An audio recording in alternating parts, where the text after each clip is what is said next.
Soyez les bienvenus en ce culte de la paix, que la grâce du Seigneur soit avec vous. Je voudrais parler aujourd'hui de la séduction et de la fin du monde. Et nous parlons du retour de Jésus-Christ. Quand on dit la fin du monde, bon, ça apparaît assez triste, la fin d'une chose. Mais quand Jésus revient, eh bien, il met fin à cet état de choses et il y a un monde nouveau qui va commencer avec lui. Et dans la Bible, Jésus parle beaucoup de la fin du monde. Du moment où toutes ces souffrances, toutes ces frustrations, les attentes vaines, les combats peut-être aussi, oui certainement, les joies du moment, où tout cela disparaîtra pour que le plan de Dieu s'accomplisse enfin de façon entière et que nous puissions entrer dans la joie du Seigneur, cette étape d'accomplissement total, parfait en lui, où Dieu lui-même vivra en nous et où nous serons nous-mêmes avec lui.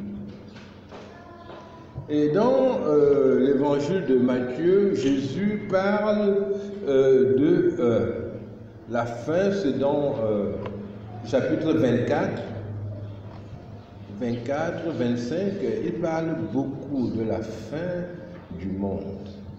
Et c'est important de savoir que ce monde a une fin. Et la fin du monde, c'est une notion qui est propre au christianisme.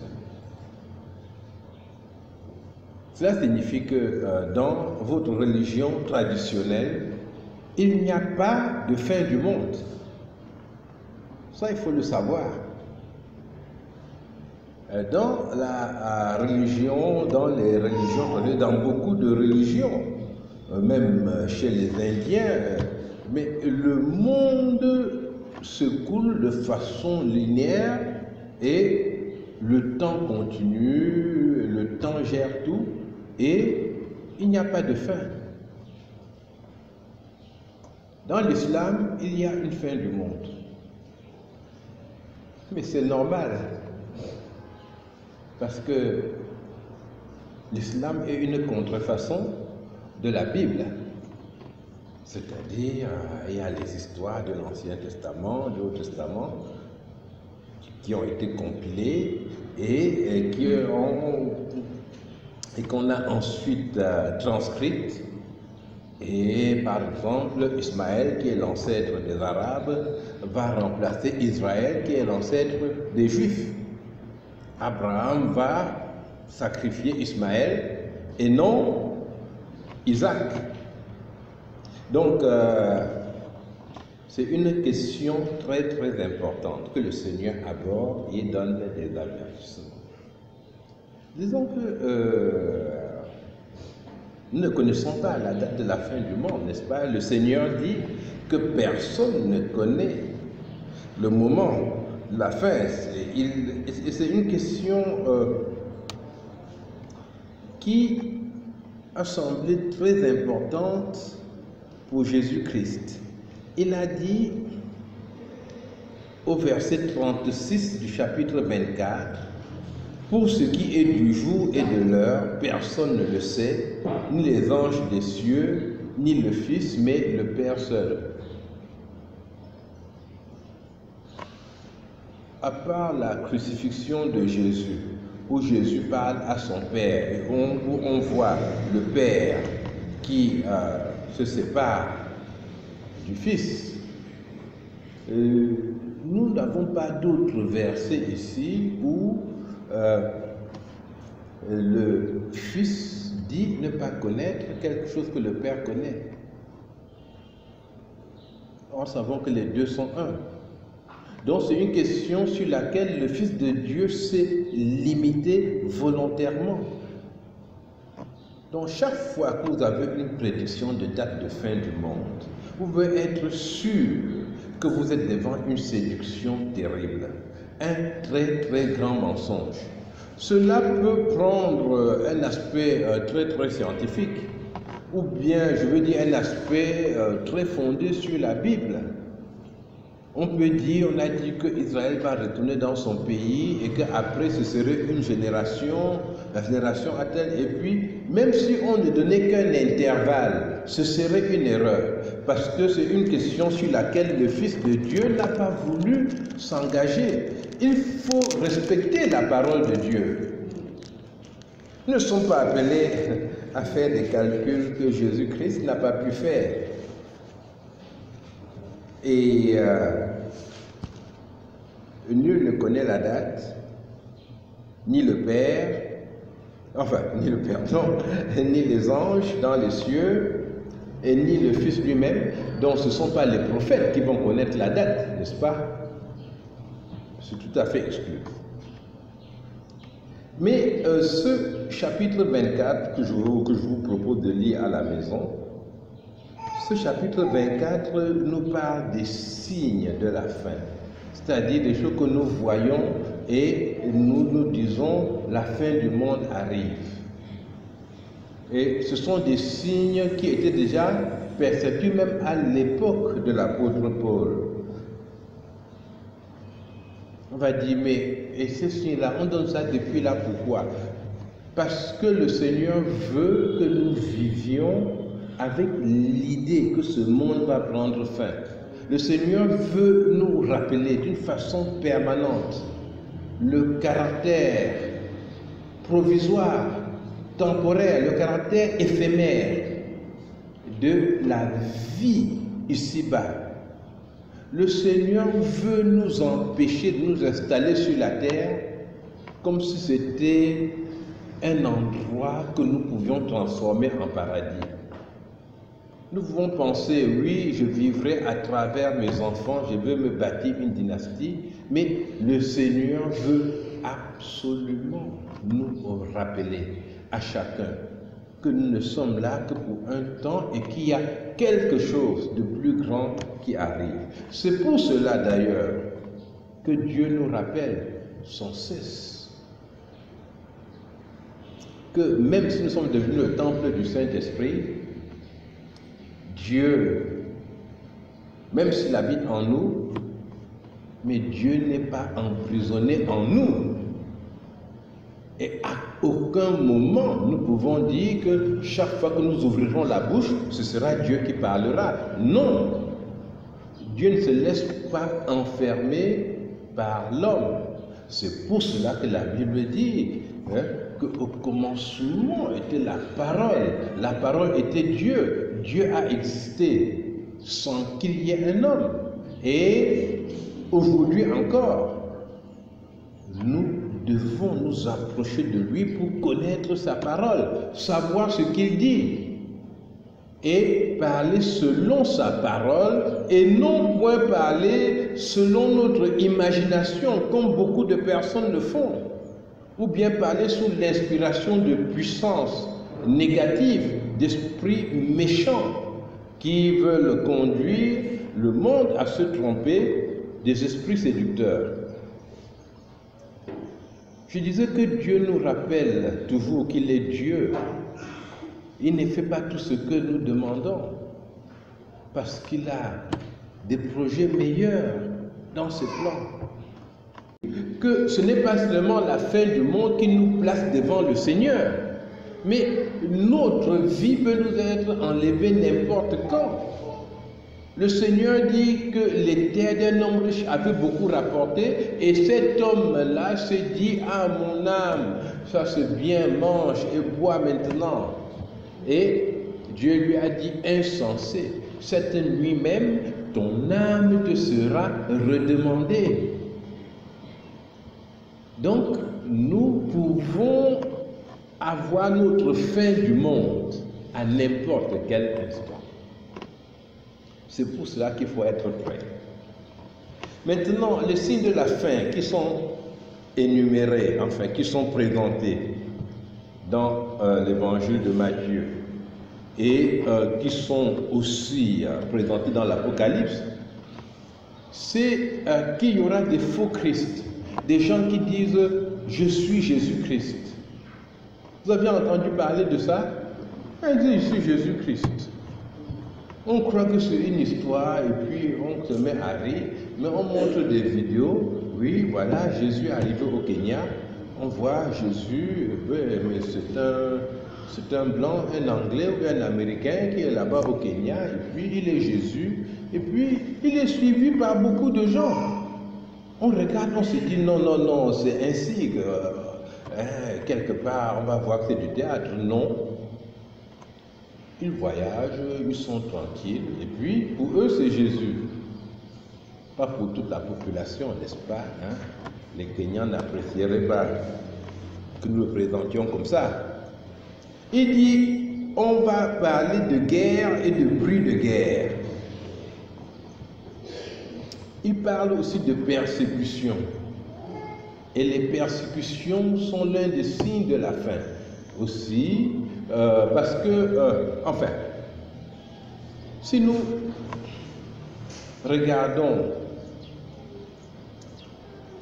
la marche globale du monde, nous verrons que de tous les temps, les chrétiens ont été persécutés. Ils ont été persécutés à un moment donné parce qu'ils refusaient de suivre la religion de tout le monde, la religion globale. Ils ont été persécutés parce qu'ils refusaient de s'agenouiller, de prier des empereurs qui voulaient se faire reconnaître comme Dieu. Et ils ont été persécutés parce qu'ils dénonçaient le péché. Dans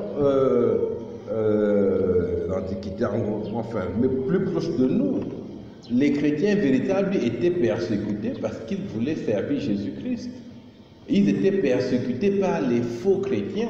C'est des gens qui eux aussi avaient la Bible, mais qui ne voulaient pas que les autres saisissent la main du Seigneur. Des personnes qui avaient été séduites et qui ne voulaient pas voir d'autres personnes marcher avec Jésus-Christ.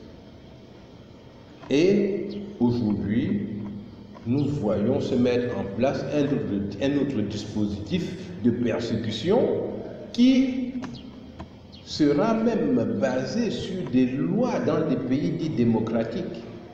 Alors, quand on parle de démocratie aujourd'hui, ça devient très très amusant. Parce que les pays dits démocratiques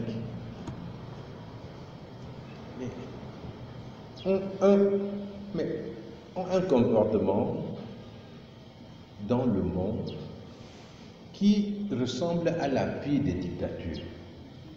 Dernièrement, nous avons vu un président français ici qui nous a dit que les Africains sont hypocrites.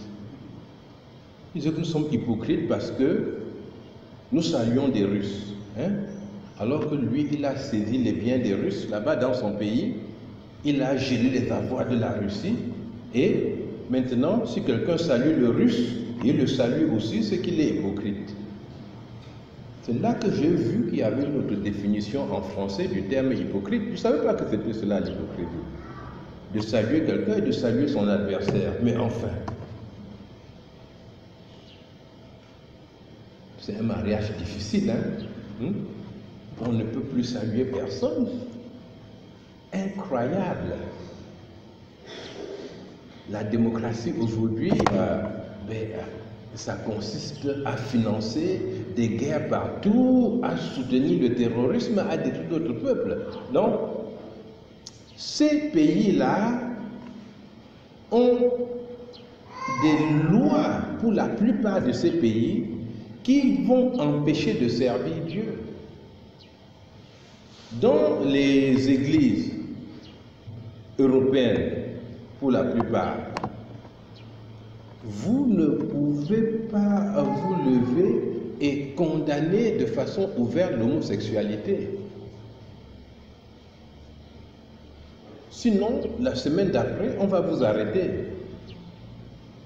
Vous devez soutenir l'homosexualité. Et c'est incroyable, ce sont même des musulmans aujourd'hui qui deviennent les modèles d'opposition à cela.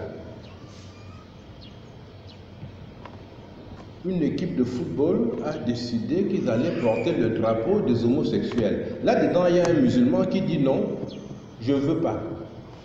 Incroyable.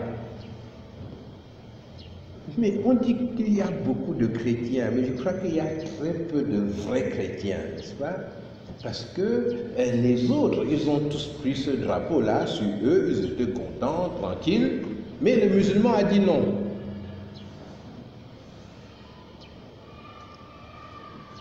Les persécutions viendront de ces lois qui seront acceptées, qui sont acceptées par plusieurs églises. Quand les protestants en France, l'église réformée, n'est-ce pas, quand les protestants décident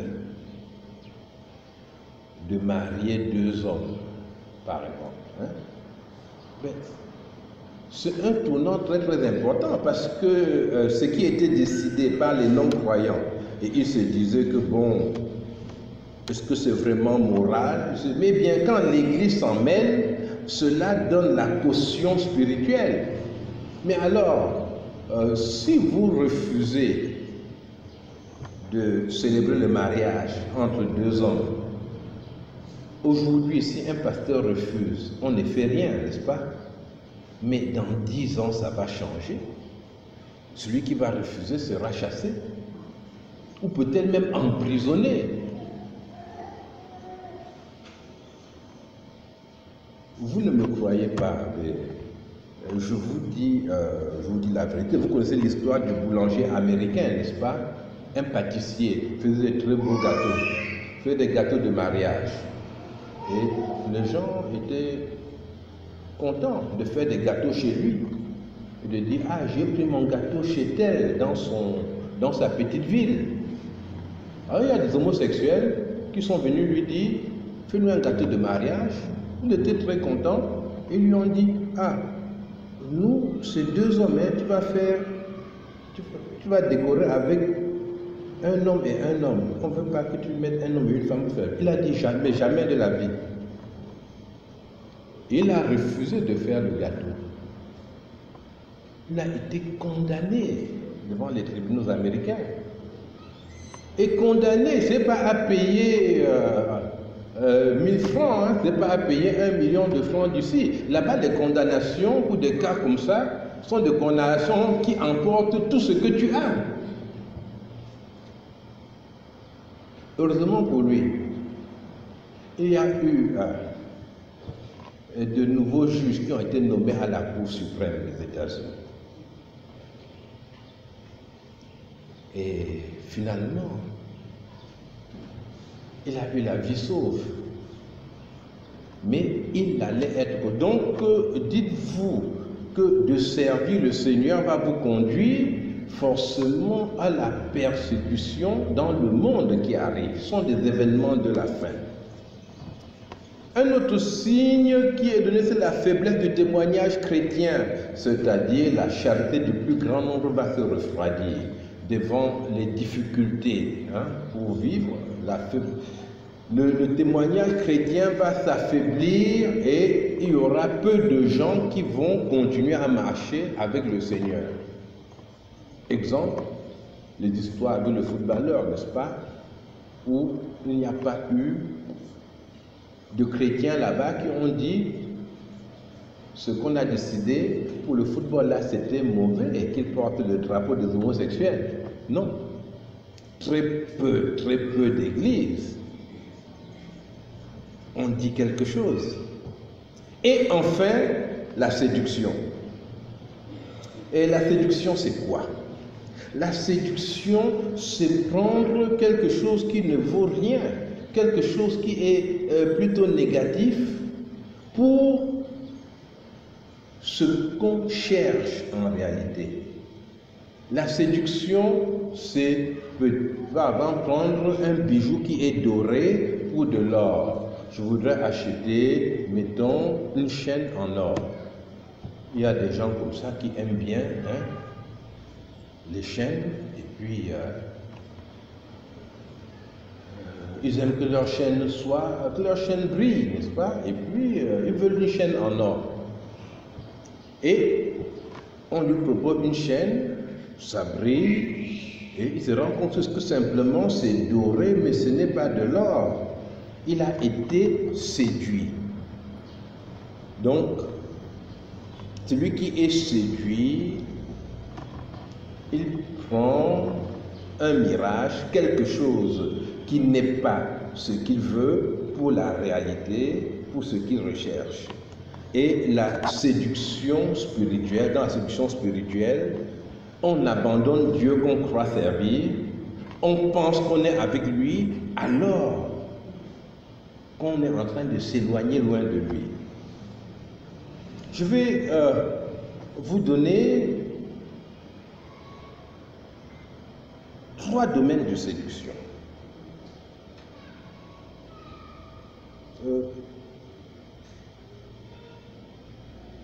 Je vous prie d'être attentifs. On peut être séduit sur une chose très importante qui est le salut. On croit qu'on est sauvé.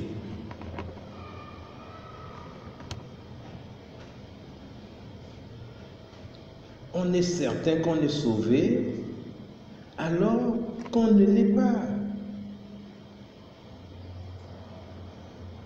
Matthieu 24, 24 dit, car il s'élèvera de faux Christ et de faux prophètes. Ils feront de grands prodiges et des miracles, au point de séduire, s'il était possible, même les élus. Donc dans les temps de la fin, la séduction sera portée à un niveau très important. Ces séductions sur le salut, ça peut porter, par exemple, sur la condition pour être sauvé. Hein? Pour certains, il suffit de lever le doigt, il suffit, et puis on dit, voilà, je suis sauvé, on chante, je suis sauvé, on est dans un groupe avec des gens, on dit, je suis sauvé, on parle comme on parle dans une église, et puis on se dit, ça va.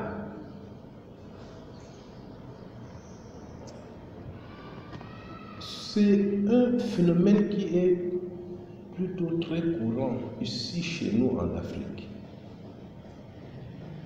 Quand on est en Europe, on ne voit pas dans l'église beaucoup de gens qui viennent juste comme ça chanter, être tranquilles, contents et rentrer chez eux. En général, les gens qui viennent, ils viennent parce que ils veulent rencontrer le Seigneur, ils veulent servir Dieu.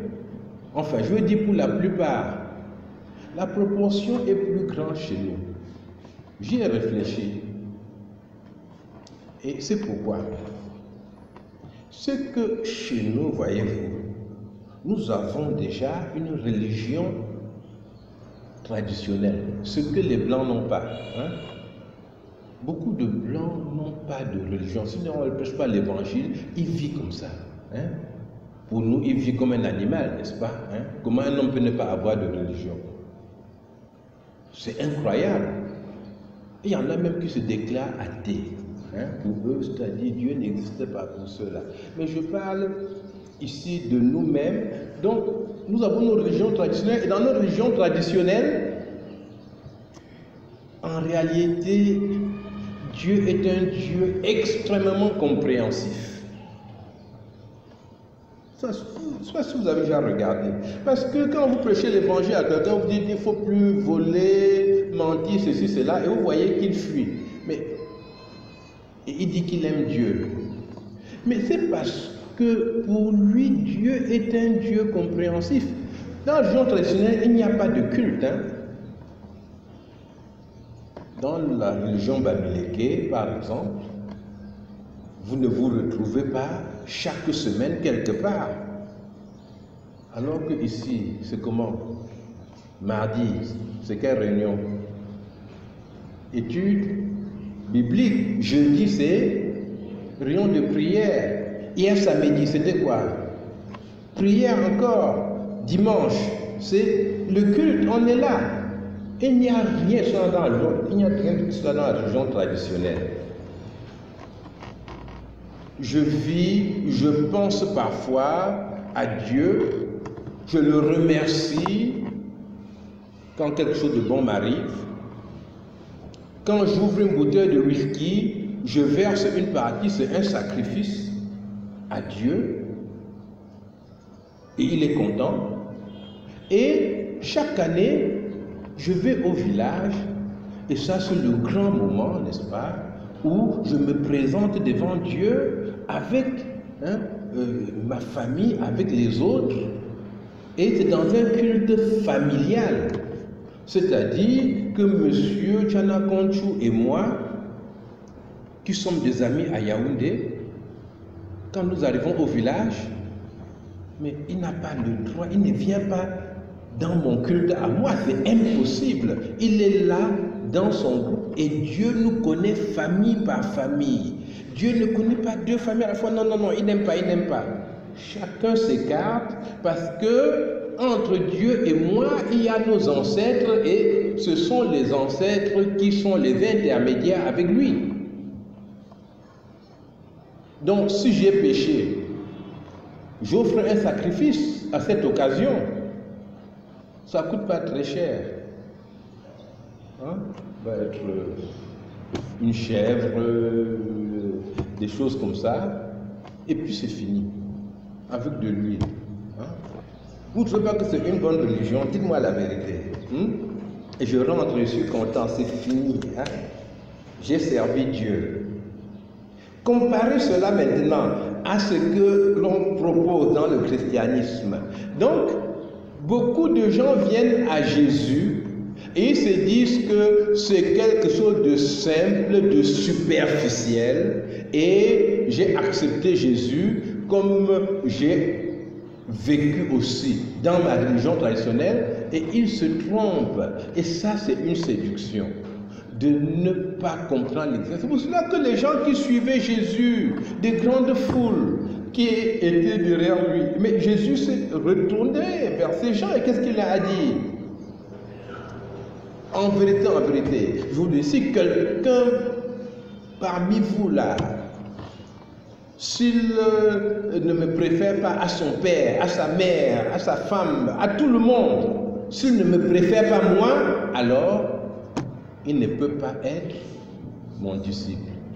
Cela signifie qu'il ne me préfère pas même à son grand-père ou l'arrière-grand-père qui est mort et qui sert à le bénir maintenant dans son imagination, dans sa religion, eh bien il ne peut pas être mon disciple.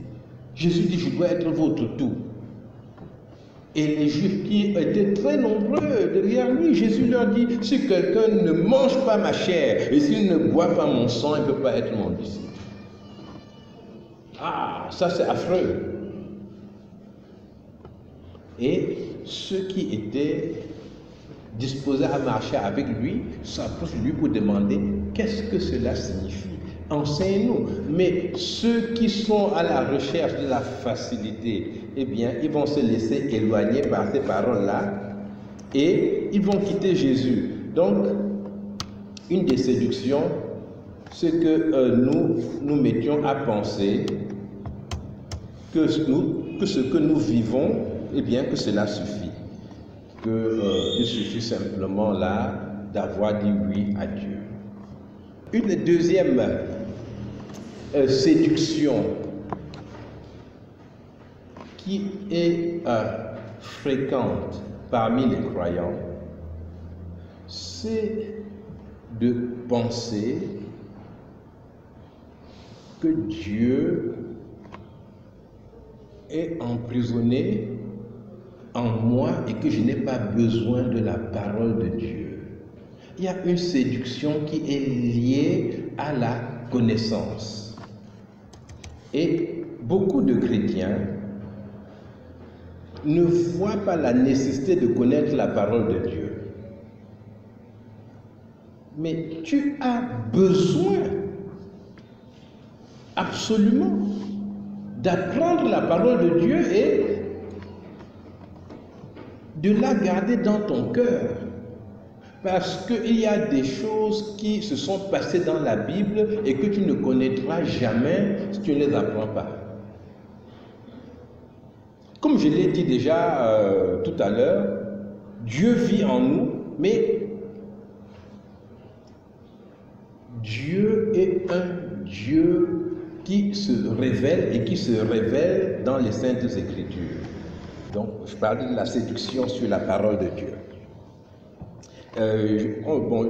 On en a parlé suffisamment, mais sur ce thème, il faut dire, il y a une séduction qui est le fait qu'on se dit qu'il y a d'autres paroles de Dieu. Parce que nous croyons en la Bible. Mais maintenant, nous avons des groupes chrétiens qui croient en la Bible, mais aussi en d'autres livres.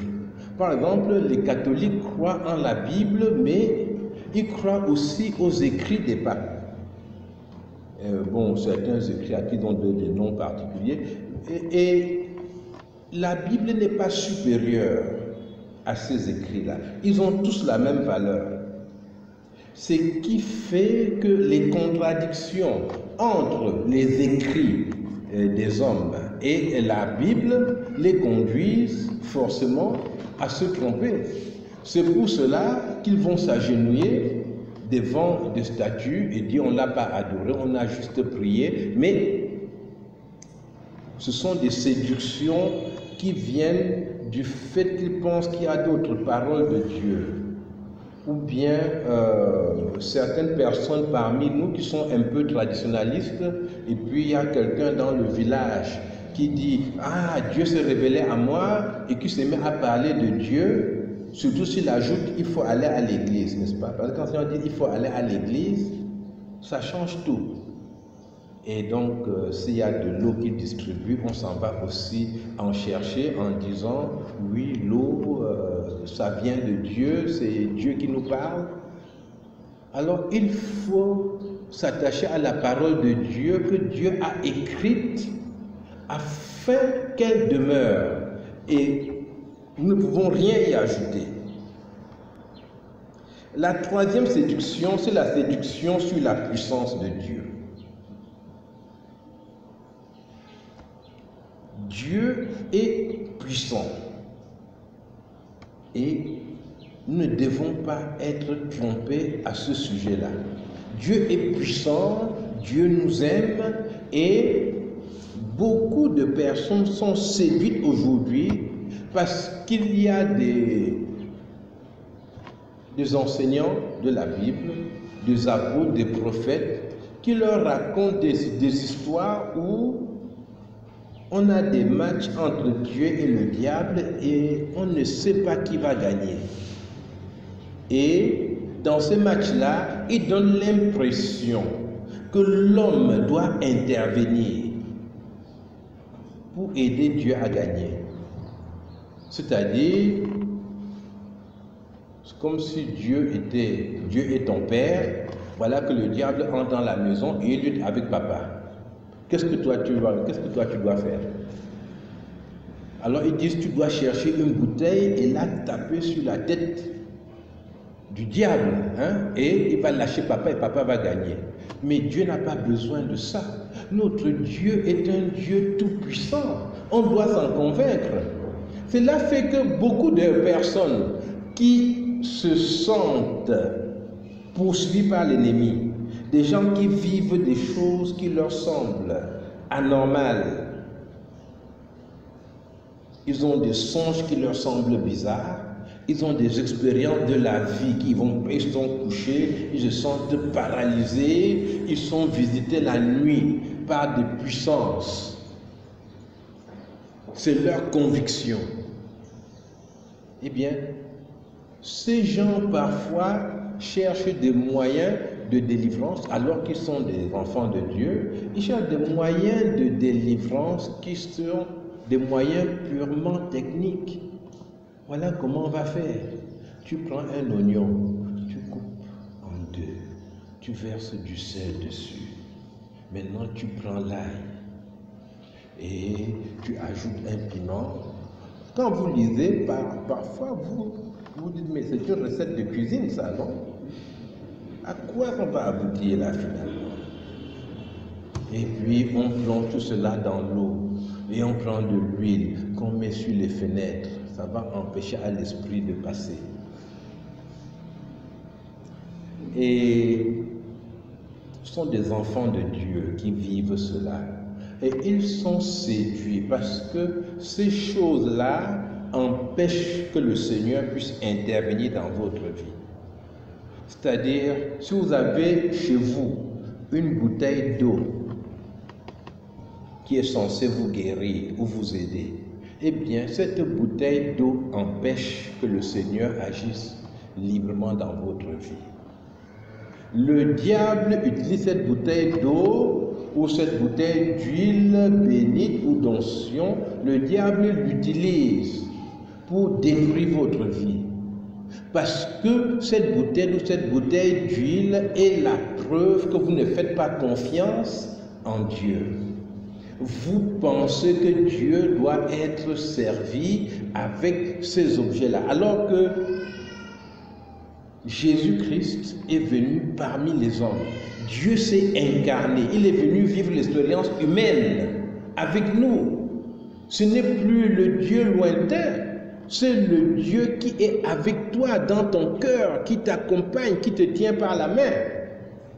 Et c'est le Dieu en qui tu peux placer ta confiance totalement. Donc, s'il fallait négocier, n'est-ce pas, avec le diable et avoir tous ces combats-là, mais nous le verrions dans la Bible lorsque Jésus décide de sauver le monde, quand il dit oui à son Père. Mais dans le jardin de Gethsémane, Jésus prie, il pleure, il est angoissé, mais Jésus parle avec Dieu. Jésus ne parle pas avec le diable pour lui dire non, c'est pas comme ça, hein? Jésus n'a pas des techniques, des artifices pour éloigner l'ennemi, non. Il parle avec Dieu parce que tout se passe avec Dieu. Et cette dernière séduction me semble être celle qui est le plus répandue aujourd'hui. Que des enfants de Dieu authentiques n'aient pas une confiance totale dans la présence, dans la puissance de Dieu, et que dans leurs problèmes, ils soient convaincus que ce sont les sorciers autour, tous ces gens-là, qu'il faut convaincre, qu'il faut contraindre pour qu'ils les laissent tranquilles. C'est une erreur, c'est grave, c'est une séduction qui ne vous prépare pas pour la fin des temps. Jésus veut trouver des hommes debout, des personnes déterminées à avancer avec lui. Et à la maison, lisez encore Tite 2:11 qui dit « Car la grâce de Dieu, source de salut pour tous les hommes, a été manifestée. » Elle nous enseigne à renoncer à l'impiété et au convoitisme mondain et à vivre dans le siècle présent selon la sagesse, la justice, la piété, en attendant la bienheureuse espérance et la manifestation de la gloire de notre grand Dieu et Sauveur Jésus-Christ. Donc voilà comment nous pouvons attendre le retour de notre Seigneur Jésus-Christ en vivant dans la piété. Que le Seigneur vous bénisse. Amen.